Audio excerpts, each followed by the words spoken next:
kalau untuk saat ini Pak Anies, kalau seandainya diajak oleh Prabowo Subianto bergabung ke kabinet, apakah Pak Anies Baswedan bersedia membuka diri Pak Anies? Iya, saya rasa lebih bijak kalau saya merespon sesudah ada ajakan. Kan tidak patut saya mengatakan ya atau tidak, padahal ajakannya aja tidak ada, belum ada. Jadi saya rasa kita hormati justru dengan tidak berspekulasi, tapi kita hormati karena sekarang ini yang berada di dalam koalisi itu saja jumlahnya sudah amat banyak. Jadi kita tunggu, kita bukan ditunggu dalam artian mengharapkan, tapi kita hormati proses. Ketika nanti ada pembicaraan, baru pada saat itu saya akan menyampaikan respon. Jadi itu saya rasa etikanya begitu. Kenapa saudaraku yang masih saya perjuangkan, Anies Baswedan dan Muhaimin, kok datang ke KPU tanda tangan menyetujui kemenangan 02? Janji tanggal 22 datang ke depan masa, kita nggak datang. Kita ditipu terus. Ya, bagaimana? Jauh-jauh hari sudah saya ingatkan, ini hakim sudah bermasalah. Hakim yang nggak benar harus dilawan, dipuja-puja. Ayo para blow-on pemuja demokrasi. Tingkatkan, saya meyakini Presiden Joko Widodo melakukan intervensi terhadap Mahkamah Konstitusi. Bukan sekedar menjadi upaya menyingkirkan Anies Baswedan sebagai presiden dengan kecurangan dan kejahatan pemilu yang terstruktur, sistematis dan masif, tapi lebih dari itu dengan keterlibatan presiden yang masih aktif, mobilisasi aparatur pemerintahan, penggunaan anggaran negara untuk memenangkan paslon tertentu dan lain-lain, telah merusak konstitusi dan menghancurkan kehidupan demokrasi. MK sumber masalah dengan putusan 90 yang memungkinkan anak kecil menjadi wakil presiden, padahal belum cukup umur dan belum cukup dewasa. Nabi Muhammad saja yang dijuluki Al-Amin baru menjadi Rasul ketika usia 40 tahun. Ini masih kecil mau jadi wakil presiden, mau memimpin negeri sebesar ini. Karena itu kami yakin seyakin-yakinnya minimal diskualifikasi terhadap Gibran Rakabuming akan dilakukan. Allahu Akbar. Sekali lagi Gibran didiskualifikasi. Allahu Akbar. Surat terbuka untuk Pak Prabowo Subianto. Terserah Bapak mau ngasih kursi ke siapa aja kecuali Anies Baswedan. Ora oleh, pokoknya fik ora debat. Ora oleh. Aku demo ning sosmed sampai Anies Baswedan masuk kabinet sampean. Ingatlah Pak, perjuangan kami ini pendukungmu. Rakyat yang mencintaimu, ojo sampai kami kecewa melihatmu memasukkan si manis-manis kui ke dalam kabinet. Ora iso. Ora oleh pugei. Anies Baswedan itu kan dia rumah dia kan pakai joglo kan. Yang di Jakarta nih. Yang Jakarta ini. Itu dia nggak sengaja dia beli sama arsiteknya beli sama temen gua. Temen gua. Nanti kalau ke Tawangmangu ketemu tuh. Tak suruh datang dia. Sebenarnya bukan urusan mau bikin joglo, enggak, aku ada urusan lain sama dia. Dia mau ketemu aku, ngomongin itu sebenarnya. Itu joglonya itu punyanya Kasan Besari. Wali besar tuh. Hasan Besari. Iya, Hasan Besari. Itu nenek moyangnya Kiai Gontor. Jadi Kiai Gontor tuh nenek moyang itu Hasan Besari. Itu keramat lah, pokoknya wali keramat Hasan Besari. Nah itu joglonya itu aslinya dijual ke pengepul, terus dibeli sama arsiteknya Anies Baswedan. Sekarang ada di rumah Anies Baswedan. Nah, orang-orang itu percaya gitu. Jadi kalau lu dulunya bukan orang besar, ya lu nggak bakal punya rumah joglo, nggak bakal kepingin, nggak bakal punya. Gitu. Jadi nggak bakalan dapat juga. Ya? Nah, sekarang ini ada desas-desus pemerintahan Ponorogo itu mau minta balik. Ini belum ada di berita nih. Kita balik. Iya. Atas nama Cagar Budaya. Ini belum masuk berita ini. Belum masuk berita ini. Sampai segitunya ya? Iya. Ya, itu artifak itu kan. Iya. Tapi diminta balik dibeli nggak? Ya nggak tahu. Diambil paksa. Nggak tahu. Dari sini kita tekadkan bahwa perjuangan kita tidak ada kata lelah, pengabdian kita tanpa titik akhir. Mari kita selamatkan negara kesatuan Republik Indonesia dari tangan-tangan zolim, dari para penguasa dan oligarki yang menindas rakyat. Kita tekadkan perjuangan kita sampai rakyat mengembalikan kedaulatannya kepada seluruh Nusantara rakyat Indonesia. Bangsa Indonesia adalah bangsa pejuang, bukan bangsa pecundang. Kemerdekaan Indonesia adalah atas perjuangan para ulama Kiai Habaib dan para tokoh-tokoh Panding Badar, bukan pemberian daripada Jepang, bukan pemberian Belanda, apalagi pemberian Cina. Maka saya serukan untuk turun ke jalan, untuk bisa menyuarakan hati nurani rakyat, untuk mengawal MK, insya Allah diberikan kemenangan dari Allah Subhanahu Wa Taala. Terima kasih. Assalamualaikum warahmatullahi wabarakatuh. Yang hari ini berkuasa, jangan kau pikir kami semua tidak tahu ini semua rekayasa. Hari ini cukup sudah Bawaslu KPU curang. Kami minta MK untuk adil, dengarkan suara hati rakyat. Kita harus bersatu, rebut demokrasi, rebut kedaulatan rakyat. Jangan dengarkan ocehan-ocehan yang bilang dia sudah menang. Itu semua rekayasa. Itu semua rekayasa. Kita tahu semua itu rekayasa. Kalau kita mau menang, kita harus bersatu, ibu-ibu, bapak-bapak. Benar? Yang kita lihat hari ini, yang jelas-jelas sudah ada adu domba antara pihak-pihak yang di sana juga termasuk pengkhianat demokrasi. Betul, disuruh didik ya sekolah oleh orang-orang tuanya, bukan menegakkan demokrasi, tetapi kembali sebagai pengkhianat demokrasi. Namanya siapa, Mas? Namanya Muslim. Muslim. Mas, ingin tahu kenapa turun aksi sini? Sementara maaf ya, kondisi Mas kan ada kurang ini, kurang total. Makan, saya mau presiden itu kalau mau menang jujur, jangan curang. Nggak takut, Mas? Kalau ada apa-apa nggak takut? Nggak takut, saya takut kepada Allah, nggak takut siapa-siapa.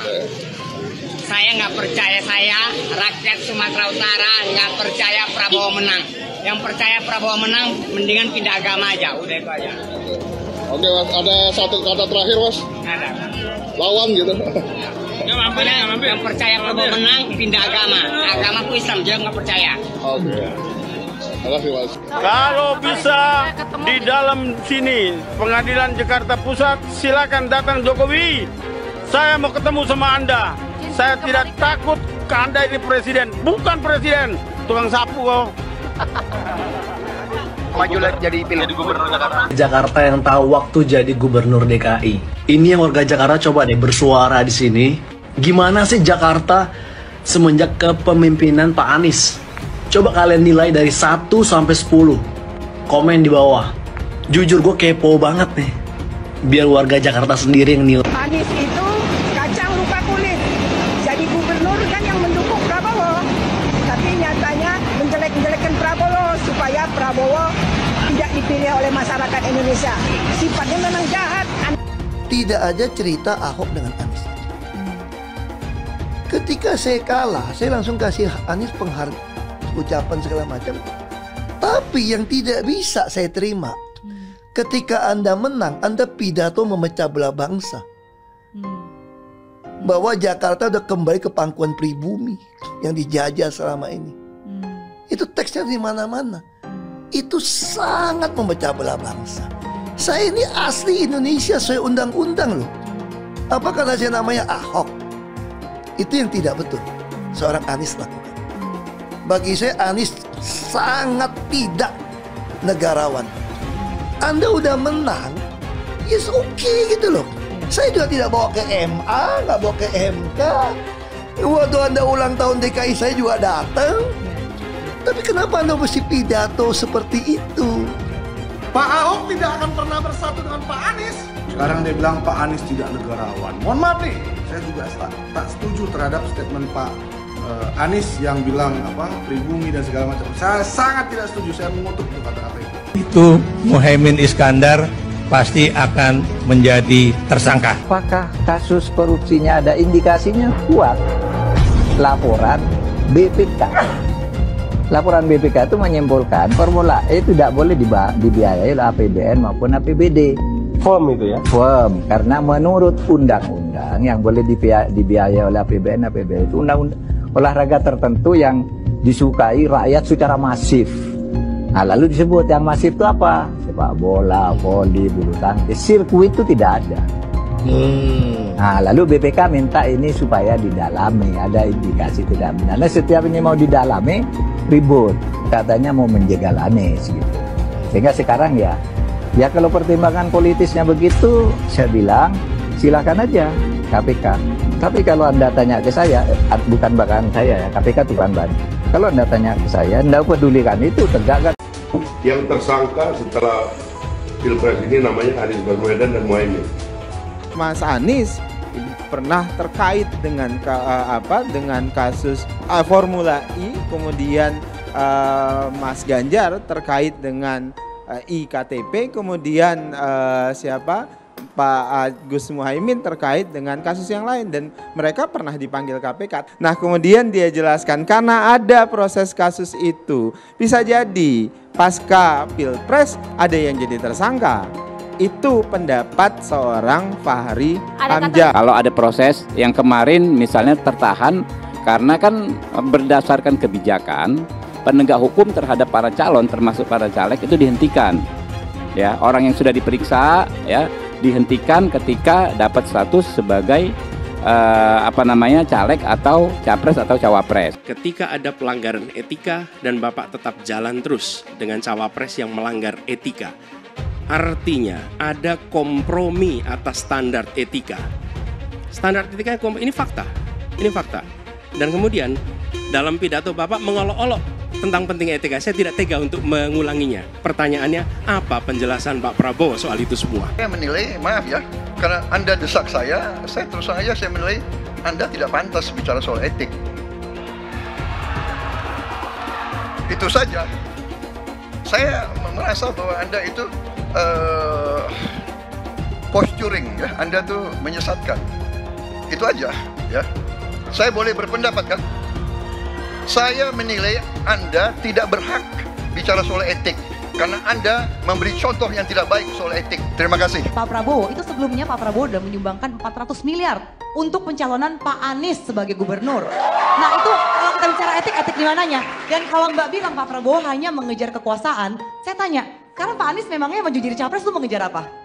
Saya tanya, apakah nggak mengejar kekuasaan sebagai calon presiden? Fenomena ordal ini menyebalkan. Di seluruh Indonesia kita menghadapi fenomena ordal. Ada ordal di mana-mana yang membuat meritokratik nggak berjalan, yang membuat etika luntur. Dan ketika fenomena ordal itu bukan hanya di masyarakat, tapi di proses yang paling puncak terjadi ordal, maka rakyat kebanyakan, dan ini saya rasakan beberapa waktu yang lalu, beberapa orang guru berjumpa dengan saya dan mereka mengatakan, Pak, di tempat kami pengangkatan guru-guru itu mendasarkan ordal. Kalau tidak ada ordal, tidak bisa jadi guru, nggak bisa diangkat.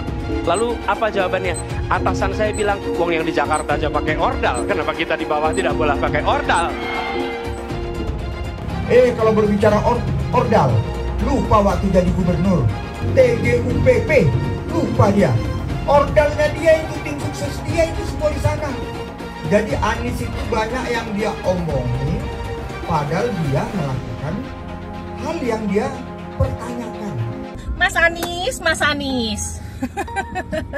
Anies, masa sih angin kok sampai nggak punya KTP lo ya?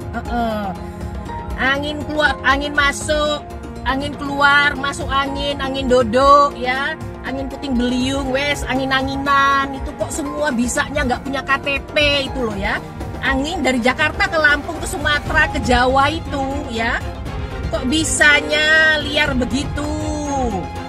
Sama seperti air hujan ya, air hujan itu yang banjir itu bukan banjir ya. Itu air parkir ya, air yang parkir Mas Anies, Mas Anies. Mau punya pemimpin yang seperti itu ya, mau punya pemimpin yang seperti itu, dikiranya rakyat ini bodoh semua kali ya. Air hujan jatuh ke bumi, nggak boleh masuk gorong-gorong. Yang banjir itu bukan banjir, itu parkir Mas Anies, Mas Anies. Mas Anies pernah jadi gubernur 5 tahun di DKI. DKI menerima indeks polusi tertinggi di dunia. Bagaimana dengan anggaran 80T, Pak Anies sebagai gubernur tidak dapat berbuat sesuatu yang berarti untuk mengurangi polusi. Terima kasih. Polusi udara tak punya KTP, angin tak ada KTP-nya. Angin itu bergerak dari sana sini. Ketika polutan yang muncul dari pembangkit listrik tenaga uap mengalir ke Jakarta, maka Jakarta punya indikator, karena itu Jakarta mengatakan ada polusi udara. Ya susah kalau kita menyalahkan angin dari mana saja ya. Kalau kita dengan gampang menyalahkan angin, hujan dan sebagainya, ya mungkin tidak perlu ada pemerintahan kalau begitu ya. Mas Anies, Mas Anies.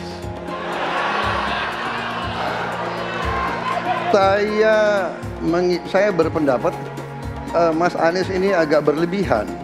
Mas Anies mengeluh tentang demokrasi ini dan itu dan ini. Mas Anies dipilih jadi gubernur DKI menghadapi pemerintah yang berkuasa.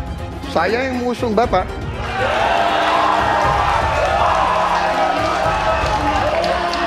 Kalau demokrasi kita tidak berjalan, tidak mungkin Anda jadi gubernur.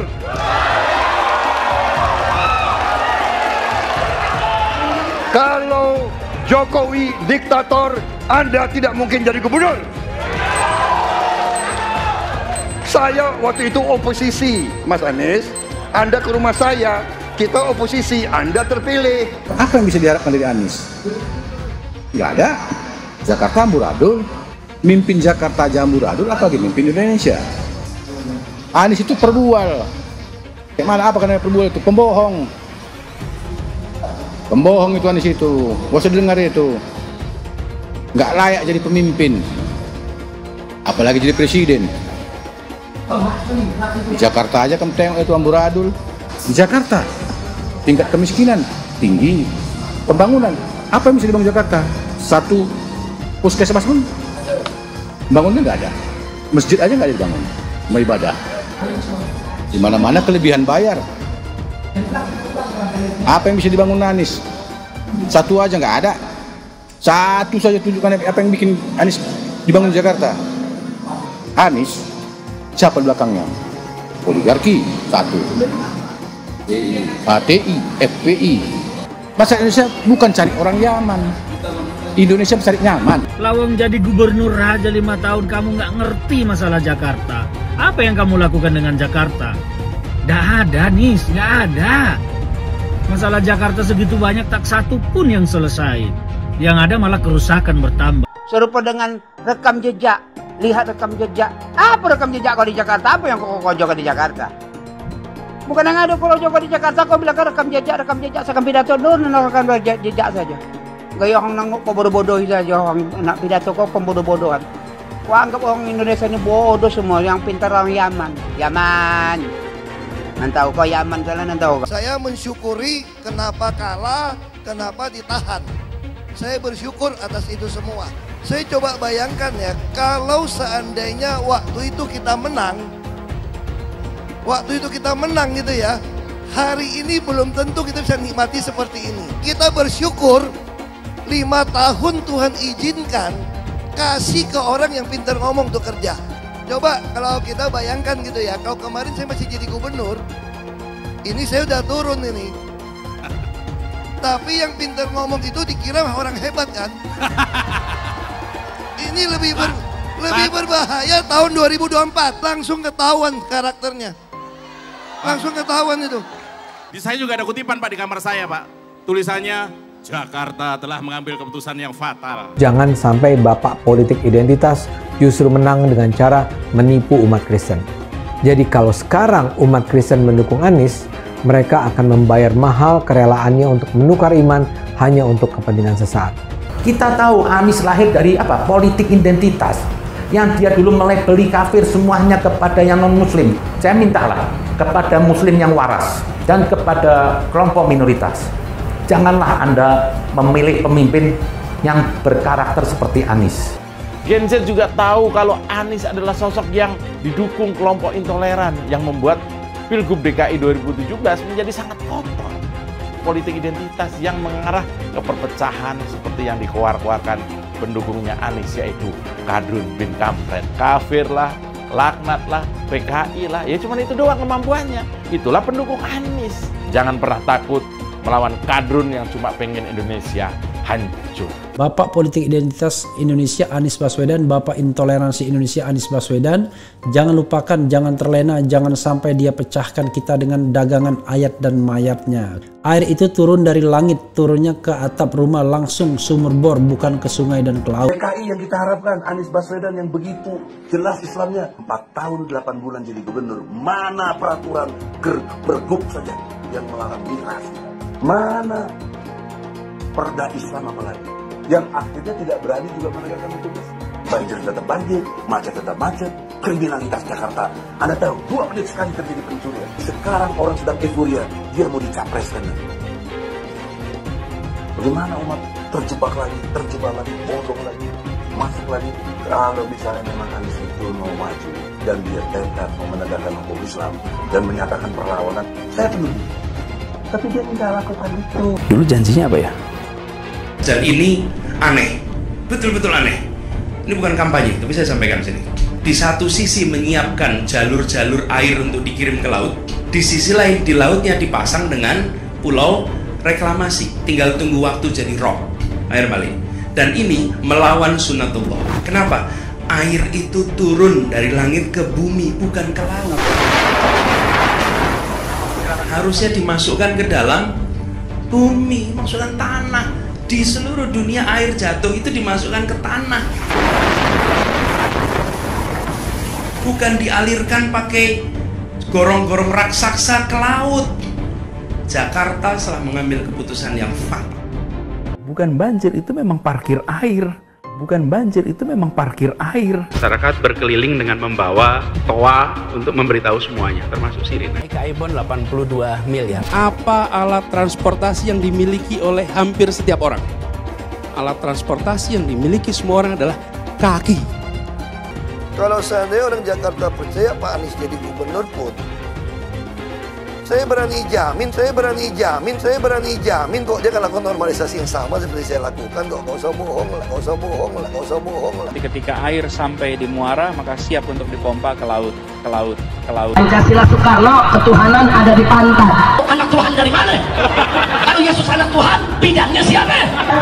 Besok di seluruh wilayah Indonesia kami katakan damai. Iblis hanya menggoda orang yang beriman. Makanya jarang-jarang orang kafir kerasukan setan. Yang kerasukan setan itu orang baik-baik. Jarang, saya belum pernah nengok Cina kerasukan setan. Pernahkah Ahok itu kerasukan setan? Enggak, setannya juga. Karena sesama setan jarang saling menggoda. Karena di salib itu ada jin kafir. Haleluya. Kepalanya ke kiri apa ke kanan?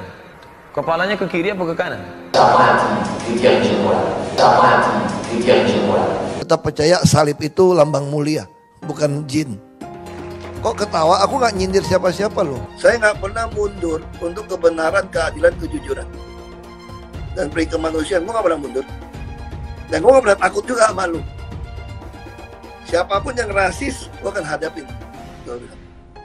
Karena rasis itu tidak berperi kemanusiaan. Sama saya ditanya dulu kan, kamu nyesel nggak statement kamu di Pulau Seribu sehingga masih masuk penjara?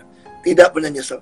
Karena saya mengatakan kebenaran. Hai semua, dengan saya Jonas Leong. Terima kasih banyak buat kalian, penonton setia yang selalu menonton di channel ini. Saya secara personal sangat menghargai waktu kalian. Dan saya sudah menganggap kalian sebagai family karena kalian selalu support di channel ini. Bagi kalian yang selalu menuliskan opini kalian di kolom komen, saya baca komen kalian satu persatu. Saya baca komen kalian untuk mengetahui opini kalian, tanggapan kalian, dan masukan kalian sangat berguna untuk video selanjutnya. Terima kasih banyak buat kalian yang selalu menekan tombol like di awal video. Video seperti ini membutuhkan waktu dan juga research. Dan ini semua gratis untuk kalian. Jadi pastikan kalian menekan tombol like-nya, supaya saya mengetahui kalian menyukai konten yang saya bagikan. Akankah Presiden Jokowi bertemu dengan Megawati? Saya rasa sih bisa. Tapi saya rasa pertemuan itu tak akan berlangsung dengan hangat, dengan akrab, dengan semangat persatuan. Kedua tokoh ini sudah terpisah, sudah tidak lagi merasa menaiki perahu yang sama. Dan itu adalah jalan yang sangat bisa dipahami dengan akal sehat. Kalaulah Jokowi bertemu dengan Megawati, hampir pasti itu berlangsung dengan dingin, penuh basa-basi, sekedar formalitas. Padahal di saat menjadi presiden sebelum pemilu 2024, Jokowi setiap tahun menyempatkan diri mengunjungi Megawati. Sejak berakhirnya Pilpres 2024, mereka tak pernah bertemu. Bahkan pada Lebaran tahun ini, tak ada silaturahmi berlangsung antara dua keluarga.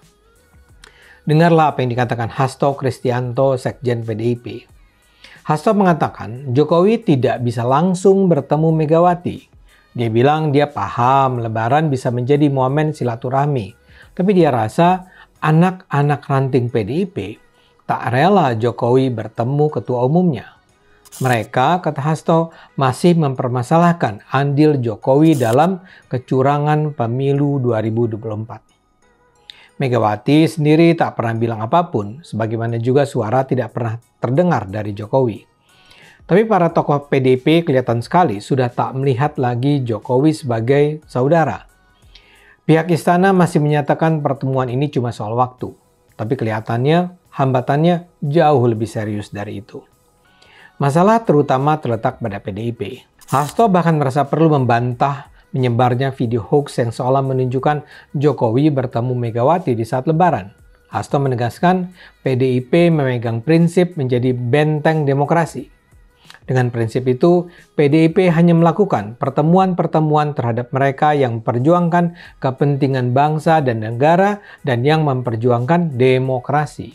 Jangan sampai terang demokrasi yang telah dirintis oleh para mahasiswa, perjuangan panjang termasuk oleh Ibu Megawati, kemudian dihancurkan menjadi kegelapan demokrasi, kata Hasto. Kata Hasto pada 12 April, banyak anak ranting menyatakan mereka ingin Bu Mega menemui mereka dulu karena mereka adalah benteng sang ketua umum. Hasto bahkan menyatakan Pilpres yang semula didambakan menjadi legacy dari presiden, ternyata justru merupakan puncak dari abuse of power darinya.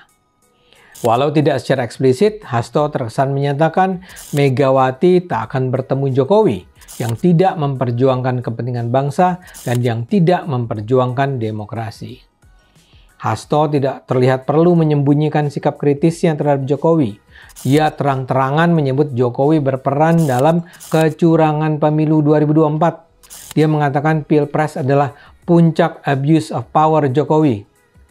Perannya mungkin lebih besar dari Putri Megawati Puan Maharani. Dan kini kita bisa melihat betapa kuatnya aura anti Jokowi pada dirinya dan mungkin pada PDIP secara lebih luas.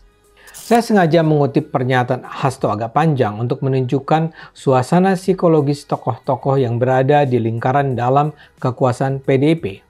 Hasto mungkin layak disebut sebagai tokoh terpenting di PDIP setelah Megawati. Sebelumnya, sudah pernah beredar pula sikap politikus senior Deddy Sitorus. Saat ditanya perihal hubungan Jokowi-Megawati, Deddy menyebut tidak ada hubungan apa-apa lagi antara keduanya karena cita-cita Jokowi adalah menghancurkan PDIP. Jadi sikap Sekjen PDIP ini sudah sangat jelas. Tapi harap dicatat, bukan hanya Hasto yang menunjukkan sikap anti-Jokowi. Kita bisa dengar juga pernyataan politikus senior PDIP Masinton Pasaribu. Ia menyatakan Megawati tidak perlu bertemu dengan Jokowi karena sang presiden tidak menghormati konstitusi, reformasi, dan demokrasi. Menurutnya, sikap partai sudah sangat jelas sejak Jokowi terlihat mendukung Prabowo.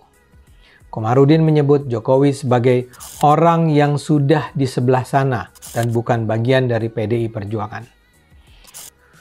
Suasana yang agak berbeda bisa kita rasakan di kubu Prabowo. Gibran misalnya menyatakan Memang Hasto selalu mengeluarkan pernyataan bernada negatif. Tapi menurutnya, ia tetap berpikir bahwa pertemuan Megawati dan Jokowi akan terjadi setelah segenap sengketa Pilpres terselesaikan.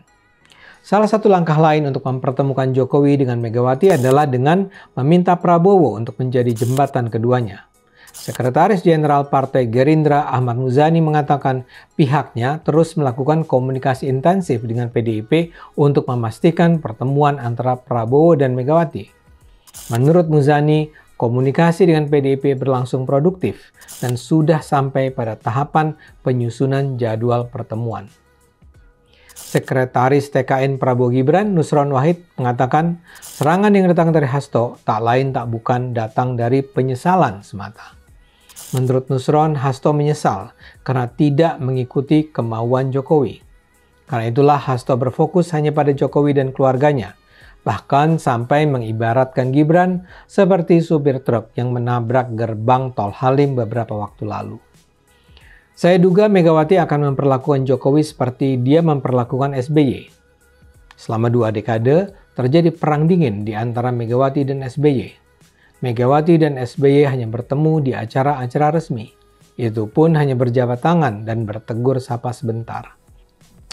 Nusron berharap Hasto berdamai dengan Jokowi dan Gibran. Nusron berharap Megawati akan bersedia bertemu Jokowi tanpa dihambat oleh orang-orang dekatnya. Dengan keras Nusron menyatakan lingkaran Megawati dipenuhi rasa kebencian sehingga berlaku tidak adil. Dapat kita lihat, kedua kubu ini nampaknya sudah sulit untuk dipersatukan.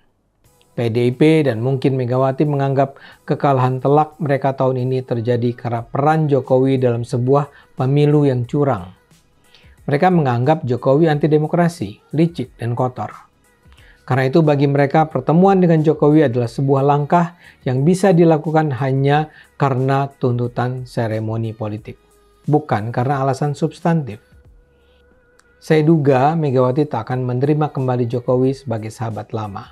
Kemungkinan satu-satunya yang menggunakan politik identitas adalah hanya Anies Baswedan. Pertanyaan itu lantas saja menimbulkan amarah di kubu Anies, salah satunya dari kelompok khilafah.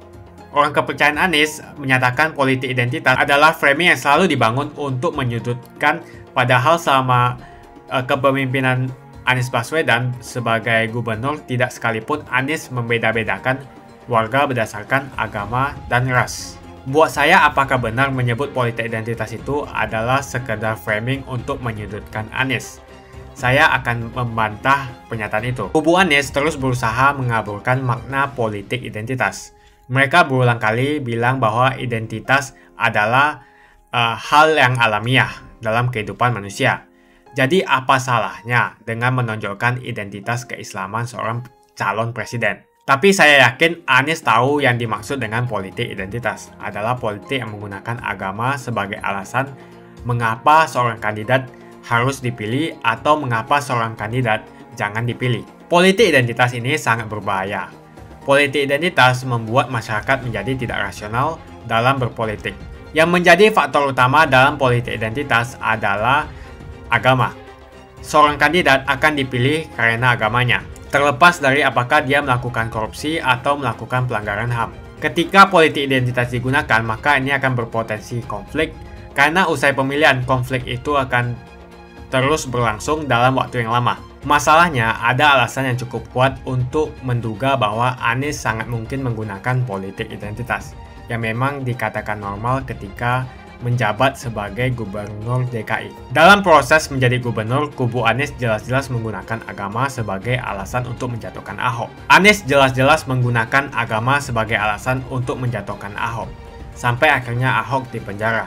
Jadi ada track record sebelumnya bahwa Anies bisa menggunakan politik identitas untuk mencapai tujuannya.